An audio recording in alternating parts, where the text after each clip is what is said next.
आज से हम स्टार्ट करने वाले हैं क्वांटम कंप्यूटिंग और एकदम डीप जाके एकदम सारे के सारे कॉन्सेप्ट्स को समझने वाले हैं। बहुत ही ज्यादा मजेदार जर्नी रहने वाली है इस हमारे एक छोटे से कोर्स में, जिसमें क्वांटम कंप्यूटिंग के सारे एसेंशियल्स तुम्हें मिल जाएंगे। बस उसके बाद कोडिंग सीखो और स्टार्ट हो जाओ मचाना, धूम मचाना एकदम क्वांटम कंप्यूटिंग में। ये पिछला लेक्चर यहां कहां से आ गया? वेट अ सेकंड, ये कुछ नहीं लिखा था मैंने। एक्चुअली क्या था वो, मैं थोड़ा टाइम ट्रैवल के बारे में ना कुछ प्रिपेयर कर रहा था, आने वाले समय में पता लग जाएगा, तुम्हें दिख जाएगा जल्दी से। बट फिलहाल के लिए, अभी के लिए हम क्वांटम कंप्यूटिंग पे आते हैं। क्या क्या एसेंशियल्स हैं वो जान लेते हैं। क्वांटम कंप्यूटिंग में अगर हम देखें तो हमारे को कुछ मैथमेटिकल कॉन्सेप्ट्स की जरूरत पड़ेगी। और तो तुमने पहले से ही वो प्लेलिस्ट देख ली होगी मैथ की जो रिक्वायर्ड है, बट अगर नहीं भी देखी है तो मैं बता देता हूं। हम कॉम्प्लेक्स नंबर्स के बारे में पढ़ने वाले हैं और साथ ही साथ थोड़ा सा मैट्रिसेस के बारे में पढ़ेंगे। ठीक है, ज्यादा डीप नहीं जाएंगे। मैंने ऑलरेडी बहुत एक्सट्रीमली ज्यादा डीप, क्वांटम मैकेनिक्स जितना डीप पढ़ा दिया है उतने की ऑल तो जरूरत भी नहीं थी, बट बहुत ज्यादा पढ़ा दिया था। तो अब मैं यहां पे थोड़ा सा लूजली चलने वाला हूं और थोड़ा सा फास्ट चलने वाला हूं। पहले कॉम्प्लेक्स नंबर से स्टार्ट करते हैं। ऐसे समझो कॉम्प्लेक्स नंबर को एक न्यू तरह के नंबर्स आ रहे हैं हमारे पास। क्या होता है सबसे पहले, हमें पता है सबसे बेसिक नंबर होते हैं whole numbers, which is 1 0 1 2 3 up to so on. फिर नेगेटिव नंबर्स आ गए, फिर हमारे पास उसके बाद रैशनल नंबर्स आ गए, फिर हमारे पास इर्रेशनल नंबर्स आ गए। तो ये सारे नंबर्स आ गए थे, एक नंबर सिस्टम हमने बना दिया रियल। अब रियल का मतलब क्या है? बलदेव में समझते हैं रियल का मतलब क्या, वो हमारे यूनिवर्स में एग्जिस्ट करते हैं क्या? पता नहीं, वी हैव नो आंसर। क्या कोई ऐसा यूनिवर्स एग्जिस्ट करता है जहां पे ये चीजें 1 2 3 4 5 6 ये सब एक्चुअल में एग्जिस्ट करती हूं, या फिर ये सिर्फ नाम है जो हमने दिए हैं, कुछ फिजिकल सिग्निफिकेंस इनका खुद नहीं है? वैसे ही नाम इनका दे दिया रियल नंबर्स, जो कि हम डेली लाइफ में यूज भी करते हैं। ऑल दो सारे रियल नंबर हम डेली लाइफ में यूज नहीं करते हैं। बताना 1 के बाद कौन सा नंबर आता है? एटलीस्ट मुझे तो नहीं पता भाई 1 के बाद कौन सा नंबर आता है, क्योंकि 1 और 2 के बीच में there are infinitely many number. तो रियल नंबर भी हम सारे के सारे नहीं यूज करते हैं। और फिर एक प्रॉब्लम आई कि रूट में अगर -1 आ जाए तो ये तो और भी ज्यादा अजीब चीज हो गई, रूट में -1। तो इसको हमने अभी के लिए नाम दे दिया आई, और इसको नाम दे दिया इमेजिनरी। अच्छा, जितना इमेजिनरी इसको लिखा है उतने ही यूजफुल हैं जितना रियल नंबर्स यूजफुल है। हम देखते हैं काफी सारी फिजिकल थ्योरीज हैं जहां पर रियल नंबर्स का काम आता है। यूज करते हैं हम रियल नंबर्स को। एक्चुअल में नंबर्स एग्जिस्ट करते हैं यूनिवर्स में या नहीं, वो अलग मैटर हो जाएगा। अभी हम बाहर निकल जाएंगे उस टॉपिक से। वरना अगर हम यहां पे देखें, आई हमारे पास एक इमेजिनरी नंबर है, और अगर मैं इस इमेजिनरी नंबर और रियल नंबर को कनेक्ट करना चाहूं तो हमारे पास कुछ ऐसी फॉर्म बनती है, अल्फा प्लस बीटा आई। ये अल्फा और बीटा कोई रियल नंबर है, ये आई इमेजिनरी नंबर है, और ये हमारे पास जो चीज बनी है इसको हम बोलते हैं कॉम्प्लेक्स नंबर्स। अच्छा, कॉम्प्लेक्स नंबर्स जो है, ये इमेजिनरी नंबर्स हैं, ये भी उतने ही ज्यादा यूजफुल हैं जितने रियल नंबर्स यूजफुल हैं। उतने ही कम डेली लाइफ में दिखाई देते हैं जितने रियल नंबर्स दिखाई देते हैं। कुछ रियल नंबर्स ऐसे हैं जो हम डेली लाइफ में यूज ही नहीं करते। जैसे फॉर एग्जाम्पल, सारे के सारे रियल नंबर कैसे यूज कर सकते हैं? ये नंबर तुमने देखा? ये कहां देखा तुमने नंबर? है ना, कुछ नंबर ऐसे हैं जो हम यूज नहीं करते हैं, but they are part of this real number set. अगर हम यहां पे आ जाएं, ये इमेजिनरी है, ऐसे समझो नंबर्स के ही हायर डायमेंशंस होते हैं। अगर हमारे पास ये एक प्लेन है, वो जो हमने एक्स वाई प्लेन पढ़ा था, बस यहां पे ये रियल पार्ट होगा और ये इमेजिनरी वाला पार्ट होगा, जो यहां पे लिखा भी हुआ रियल इमेजिनरी। ठीक है, फर्स्ट पार्ट को हम रियल, इसको इमेजिनरी बोलेंगे। इसका मतलब जो अल्फा होगा वो इधर मिलेगा, और जो लेटर से इसका नाम है जेड। तो रियल पार्ट ऑफ जेड यहां दिखेगा और इमेजिनरी पार्ट ऑफ जेड हमें यहां पे दिखाई देगा। इसका मतलब हमें समझ आया कि अगर कभी भी कोई नंबर है, लेटर से 2 है, अगर मैं इसको आई से मल्टीप्लाई कर दूं, वैसे इसको आयोटा बोलते हैं, अगर मैं इसको आयोटा से मल्टीप्लाई कर दूं तो ये 90 डिग्री घूम जाता है। कहीं कहीं थोड़ा सा ऐसा लग रहा होगा ना कि नंबर्स के ही हायर डायमेंशंस, जैसे हमारे यूनिवर्स में हमारे पास 3 डायमेंशन है, एक्स वाई जेड, है ना, और एक टाइम का डायमेंशन ऐड कर दो तो 4 हो गए। बट टाइम को अगर छोड़ दे तो स्पेशियल डायमेंशन हमारे पास 3 है।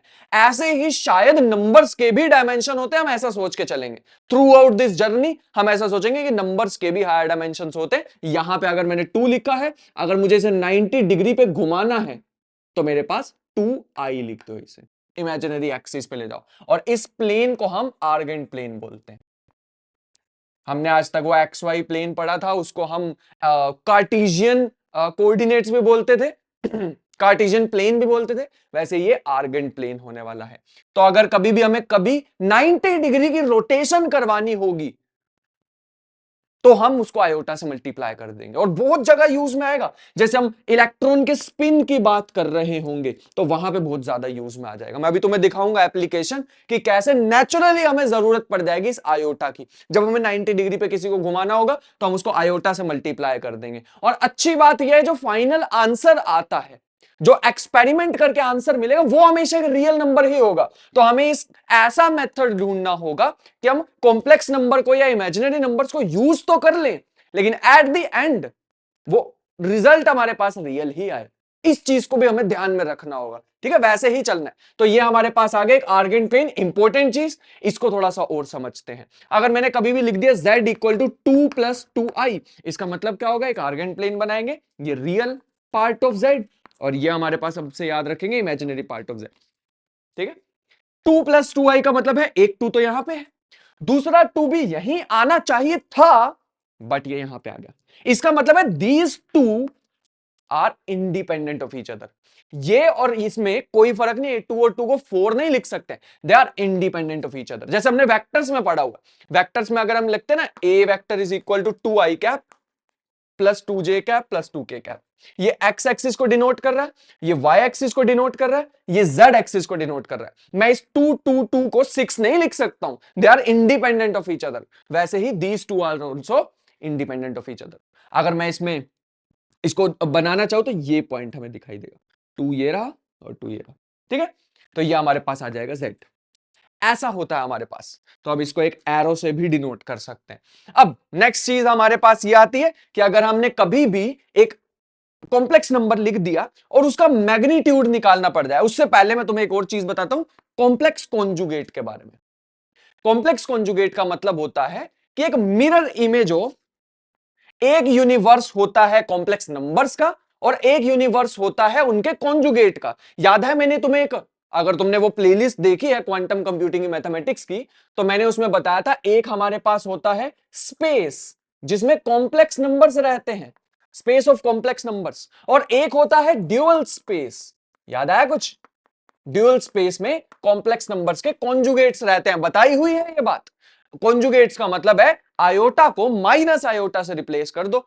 अगर हमारे पास z आ रहा है यहां पे विच इज 2 प्लस 2i, तो हमारे पास z स्टार कुछ यहां पे होगा विच इज 2 माइनस 2i। अगर 2 यहां पे है तो माइनस 2i यहां पे होगा, ये प्लस 2i, ऐसा। ये हमारे पास चीज को हमें ध्यान रखना होगा। बेसिक सी लग रही होगी देखने में, लेकिन दिस इज एक्सट्रीमली इंपॉर्टेंट। अभी आगे आगे चलते जाओ तुम्हें इसका यूज दिखाई देगा। बट मेन चीज अब यहां पे ध्यान रखने वाली क्या है, विच इज ये जो कॉम्प्लेक्स कॉन्जुगेट जैसी हम चीज लेके आए हैं, यहां पे भी तुम्हें दिखाया, ये बिल्कुल अलग स्पेस में एग्जिस्ट करता है, जैसे हम ड्यूअल स्पेस भी बोलते हैं। मैं उतना डीप अभी जाऊंगा नहीं क्योंकि अपने काम का नहीं है। मैंने तुम्हें बताया अब हम उतनी ही चीजें पढ़ेंगे जितनी अपने काम की है, क्वांटम कंप्यूटिंग से रिलेटेड। पहले मैंने बहुत ज्यादा डीप ऑलरेडी तुम्हें बता दिया, तो अब हम उतना डीप नहीं जाएंगे, ठीक है। फिलहाल के लिए वापिस आए तो z is equal to x plus iota y. अगर कोई कह दे कि इसकी लेंथ निकालो, तो लेंथ निकालना कौन सा मुश्किल है? ये रहा 2, ये रहा 2, या अगर रूट में 2 का स्क्वायर प्लस 2 का square, as simple as that. इसका मतलब इसका अगर हमें कभी भी कोई मैग्नीट्यूड निकालने के लिए बोल दे तो हम लिखेंगे रूट में x square plus y square. Simple Pythagoras theorem जो आज तक हम यूज करते थे, नथिंग एल्स एट ऑल, है ना।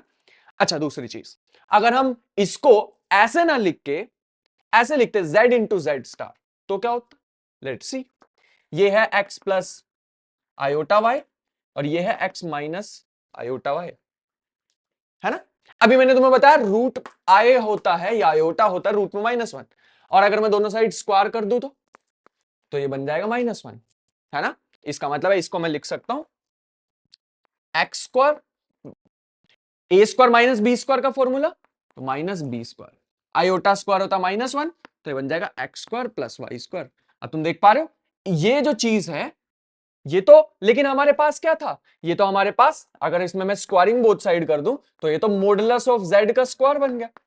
अगर मैं इन दोनों चीजों को मैच करने की कोशिश करूं तो मैं लिख सकता हूं z into z star is equal to mod z का स्क्वायर। साधारण भाषा में अगर हमें कभी भी मैग्नीट्यूड निकालना हो, अगर हमें कभी भी मैग्नीट्यूड निकालना हो किसी कॉम्प्लेक्स नंबर का, तो सिंपल उसके जो रियल और इमेजिनरी पार्ट है उसका स्क्वायर करके ऐड कर दो। As simple as that. Example से समझे क्या? इसका मैग्नीट्यूड निकालते हैं, x is equal to 2i, x is equal to 2 plus 3i, z is equal to 2 plus 3i। तो इसका अगर हम मॉडुलस निकालना चाहेंगे तो 4 प्लस 9 और इसका रूट रूट 13 आ जाएगा। As simple as that. इतना इजी था हमारे पास। समझ गए? यहां तक मैंने जनरल चीज भी तुम्हें बता दी, बट इसके बाद थोड़ा सा और आगे चलते हैं। अभी ये तो हमारे पास हो गई सिंपल कार्टेशियन कोऑर्डिनेट्स वाली ही ऑलमोस्ट नोटेशन। ऑल्दो हम इसको आर्गेंट प्लेन में ले आए हैं और हमें एक चीज पता लगा कि अगर हमें कभी भी रियल नंबर से, रियल नंबर लाइन से, ये रहा one dimension of numbers, real numbers, अगर हमें इसके दूसरे डायमेंशन में एंटर करना है, ये वाले डायमेंशन में एंटर करना है यहां से, तो हमें जाना होगा इमेजिनरी प्लेन में। ये कोई एक्स वाई एक्सिस नहीं है, दिमाग से निकाल दो ये चीज। एक्स वाई एक्सिस नहीं है भाई, ये बिल्कुल न्यू कॉन्सेप्ट है। This is real part of Z, this is imaginary part of Z. समझ पा रहे हो? बिल्कुल न्यू डायमेंशन आ गया नंबर्स का। तो अगर हमें यहां से यहां जाना है, बस आई से मल्टीप्लाई कर दो, दैट इज इट। यहां पे 2 होगा तो यहां पे 2i होगा। तो 90 डिग्री रोटेशन के लिए हमारे पास इसका यूज कर सकते हैं। एक और बार i से मल्टीप्लाई कर दो, यहां आ गए। एक और बार i से मल्टीप्लाई कर दो, यहां आ गए। एक और बार कर दो, यहां आ गए। फिर यहां आ गए, फिर यहां आ गए। कैसी शेप दिखाई दे रही है? एक सर्कल जैसी दिखाई दे रही ना? इसका मतलब हम आई का यूज कर सकते हैं, आयोटा का यूज कर सकते हैं एक सर्कल में घूमने के लिए। मान लो मैं यहां पे 2 की जगह 1 लेता, तो 1i की बात करता, तो इसका मतलब है मैं एक 1 रेडियस वाले सर्कल पे घूम सकता हूं यूजिंग दिस आई। समझ पा रहे हैं इस बात को? इस पूरे के पूरे सर्कल पे कैसे घूम सकते हैं उसकी और भी मैं ट्रिक बताता हूं। उससे पहले एक नोटेशन बताता हूं तुम्हें। जैसे अभी मैंने क्या किया, अभी मैंने लिखा z is equal to a plus i b, और ये मैंने बना दी रियल पार्ट ऑफ z और ये बना दिया इमेजिनरी पार्ट ऑफ z। ठीक है? ये हमारे पास आ गया a, ये हमारे पास आ गया b, और यहां कहीं पे अपना वेक्टर। डन। इतना इजी था ये। बढ़िया। इसको अगर मैं नाम दे देता हूं थोड़ी देर के लिए r, और इसको नाम दे देता हूं थीटा, खुद से, किसी ने नहीं कहा मुझे, मैंने खुद से मान लिया। यहां मान लेते हैं z is equal to a plus i b, जो यहां पे मैंने जिसको रिप्रेजेंट किया है। अगर मैं इसको नोटेशन को चेंज करना चाहूं, याद रखना ये a था और ये b है, ठीक है? ये b है। अगर मैं सिंपल ट्रिग्नोमेट्री का यूज करना चाहूं, अगर मैं यहां से साइन थीटा निकालना चाहूं, तो साइन थीटा क्या होता है? Perpendicular by hypotenuse, which is b by r। Cos theta निकालना चाहूंगा तो अपने पास आ जाएगा, कॉस थीटा क्या आ जाएगा? यह आ जाएगा अपने पास a बाय r।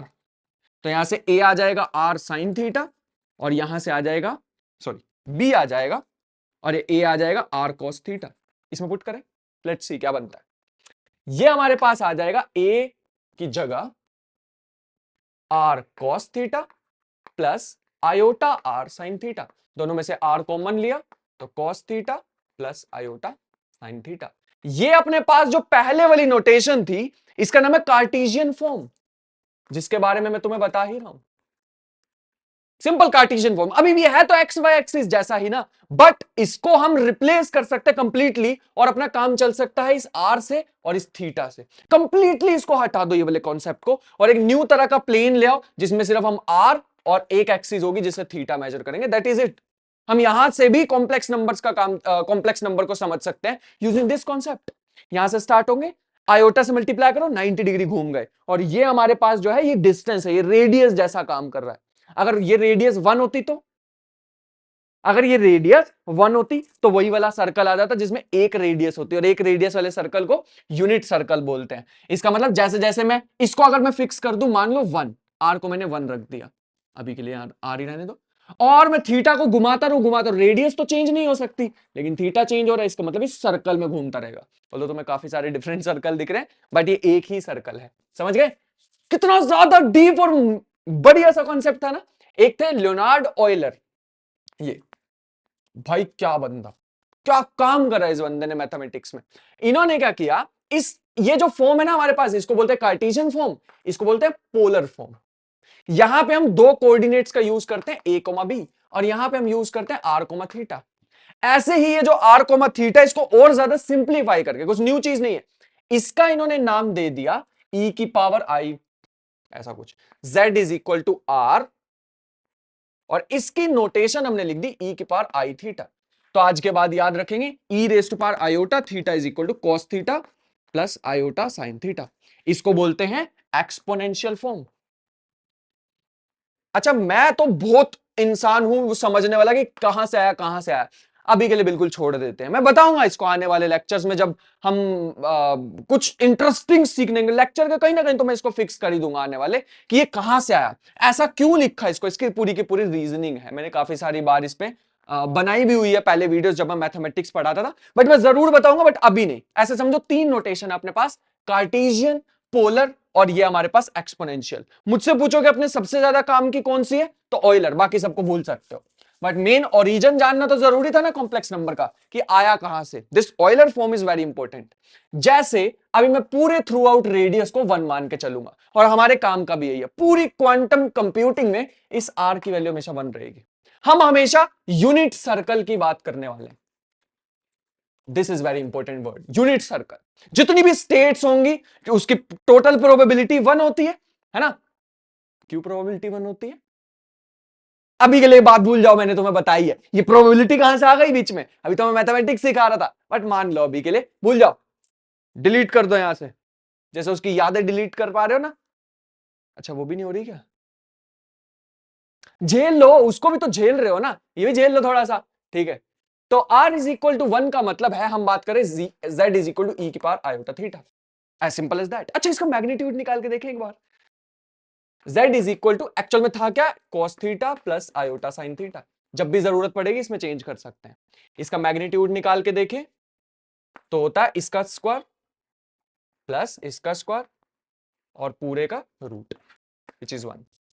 1 ही तो था इसका मैग्नीट्यूड, है ना, यही तो होता है मैग्नीट्यूड, और ये बताता है डायरेक्शन। ठीक है, तो ये जो r था हमारे पास, ये मैग्नीट्यूड बताएगा, थीटा डायरेक्शन बताएगा उस r की। क्लियर है यहां तक? बढ़िया।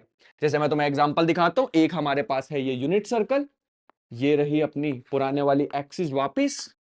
जैसे मान लो मैं e की पावर I0 को रिप्रेजेंट करना चाहता हूं, कैसे आएगा? e की पावर I0 तो यही आ जाएगा। अच्छा, ये यूनिट सर्कल है, याद रखना। e की पावर I पाई बाय 2 क्या आएगा? और ये होगा क्या, देखें जरा, cos pi by 2 plus I sine pi by 2।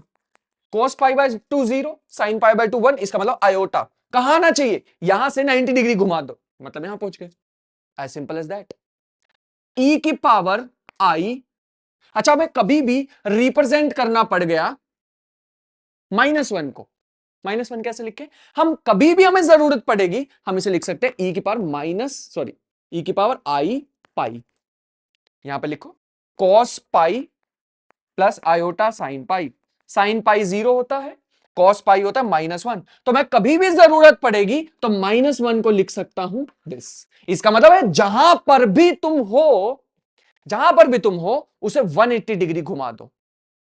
समझ पा रहे हैं? ये भाई साहब यही है चीजें, यहीं से ही बनने वाला है क्वांटम कंप्यूटिंग के गेट्स जो भी हम बात कर रहे हैं। इसका मतलब जहां पे भी तुम हो उससे 180 डिग्री अगर तुम घुमा दोगे तो तुम पहुंच जाओगे। मान लो अगर तुम यहां पे हो स्टार्टिंग में, 180 डिग्री तुम घुमा दोगे तो उसकी जस्ट पीछे वाली स्टेट में पहुंच जाओगे, उसके पीछे वाली जगह पे पहुंच जाओगे, 180 डिग्री पे यहां पे आ जाओगे, है ना।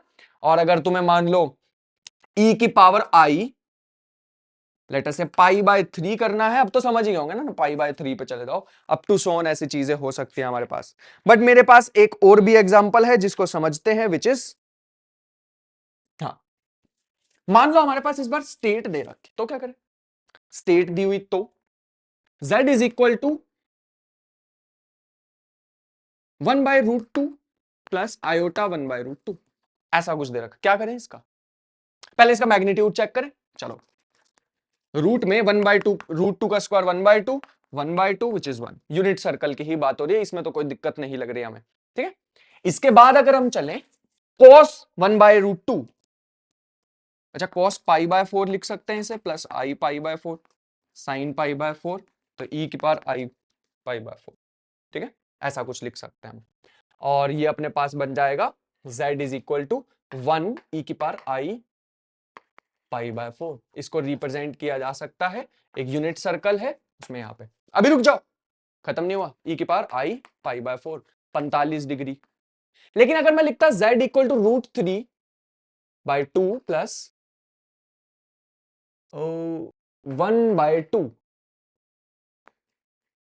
हाँ 1/2 i, ऐसा कुछ लिखता तो इसका भी मैग्नीट्यूड चेक करो, क्या 1 आ रहा है तो मैं इस सर्कल में डाल पाऊंगा क्योंकि इसकी रेडियस 1 है, तो बन जाएगा √3 का square which is 3/4 plus 1/4, root में तो आ जाएगा 1। ठीक है, कोई दिक्कत वाली बात नहीं। बट थीटा के लिखे है ना, थीटा का लिखे, ये अपने पास कब होता है, z इज इक्वल टू √3/2 कब होता है, cos 30 degrees which is π/6 plus iota sine π/6 which comes out to be e की पावर i π/6, π/6 मतलब यहां कहीं आ जाएगा। नॉट दैट इजी, इस बार मैं चाहता हूं कि Z1 और Z2 को मल्टीप्लाई करूं। अब मल्टीप्लाई देखो कैसे करते हैं और होगा क्या मल्टीप्लीकेशन से, ये भी देखना है, इसीलिए मैंने तुम्हें ये बताया है। तो ये अपने पास बन जाएगा e की पावर, सॉरी ये Z1 नहीं है, ये Z2 है, Z1 ये, Z1 अपने पास आ रहा है i π/4 और Z2 अपने पास आ रहा है i π/6, दोनों को कंबाइन किया, e की पावर, जब भी बेस सेम होता है पावर ऐड हो जाती है, तो अपने पास बनेगा i π/4 plus π/6 which comes out to be 45 और 30 75 75, बट इसको करके देखते हैं, i इसको इधर तो 10 π/24 विच इज 75, करके देख लेना, 75 तो यहां कहीं आ जाएगा। इसका मतलब e की पावर, अगर ये हमारे पास e की पावर आयोटा थीटा 1 होता, ये e की पावर आयोटा थीटा 2 होता, तो फाइनल आंसर अगर हम इनकी प्रोडक्ट कर देते हैं तो प्रोडक्ट करने पे आंसर आता है अपने पास e की power i theta 1 plus theta 2। Angles add हो जाते हैं जब भी मल्टीप्लाई करो तो, ठीक है। और मल्टीप्लीकेशन को हमेशा ऐसे देखना है हमें, मल्टीप्लीकेशन को कैसे देखना है, जैसे मैं बताने वाला हूं, मल्टीप्लीकेशन का मतलब स्केलिंग, याद रखना, यूजफुल चीजें बता रहा हूं, स्केलिंग। जैसे फॉर एग्जांपल एक मेरे पास ये स्टेट थी, मैंने इसे a से मल्टीप्लाई किया, ये जो मैंने कैट वेक्टर बनाया है यहां पे, ये ऐसा था, ये यहां पे, ठीक है, मैंने इसको a से मल्टीप्लाई किया, इसका मतलब मान लो a पॉजिटिव अभी के लिए, ये इसको स्केल कर देगा, बड़ा कर देगा, ये पॉजिटिव है और अगर 1 से बड़ा है तो इसको बड़ा कर देगा, अगर ये 1 से छोटा होता तो इसको छोटा कर देगा, मतलब ये स्केलिंग का काम करता है, याद रखेंगे, स्केल करना, ठीक है। और अगर मैं डिवीजन करता तो वो श्रिंकिंग का काम करता है, श्रिंक कर देता, छोटा कर देता है इसको। एडिशन का मतलब क्या होता है, एडिशन सब्ट्रैक्शन हमारे पास होंगे ही नहीं, क्योंकि एडिशन अगर मैं करता, पहली बात ये तो ऐड हो ही नहीं सकते ना, स्टेट में स्टेट ही ऐड हो सकती, तो एक न्यू स्टेट क्रिएट हो जाती, इसका मतलब होता है हमारे पास ट्रांसलेशन करना, ठीक है। एडिशन मतलब ट्रांसलेशन और मल्टीप्लीकेशन मतलब स्केलिंग करना, ऐसे अगर याद रखोगे तो अपना काम बढ़िया से चल जाएगा, ठीक है। इसके बाद थोड़ा सा मैट्रिसेस के बारे में, मेरे ख्याल से अगर तुम इतना समझ गए हो कॉम्प्लेक्स नंबर के बारे में तो अपना काम चल जाएगा। अब हम आते हैं थोड़ा सा मैट्रिसेस के बारे में।